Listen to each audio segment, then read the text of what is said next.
नमस्कार मंडळी, सोमवारचा दिवस उगवला आणि माझ्या रोजच्या जगरहाटीला सुरुवात झाली। यांच्या टिफिनमध्ये आणि माझ्या दुपारच्या जेवणामध्ये आज मी छानपैकी शेपूची भाजी बनवली। मुगाची डाळ घालून केलेली शेपूची भाजी आम्हा दोघांनाही खूप आवडते। पोळीचं पीठही मळून ठेवलं, त्यानंतर टिफिन वगैरे भरला आणि आज माझ्या नाश्त्यामध्ये होती इडली। आदल्या दिवशी खूप पावसाचं वातावरण होतं, त्यामुळे इडली काही पाहिजे तशी फुगली नाही, पण त्या बॅटरमध्ये सोडा घालून मी इडली बाईंना फुगवण्याचा प्रयत्न केला।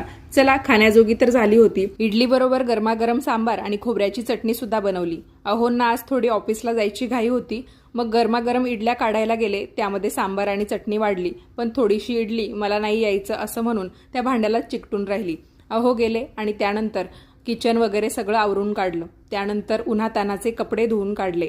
आणि इथे पहा, माझा शर्विल म्हणतो, मम्मा इडली मस्त मस्त। आपली बायकांची कामं रोजचीच चालायची। तुम्हाला व्लॉग कसा वाटला कमेंट्स करून सांगा, कारण बाकी काही नाही हो, सगळं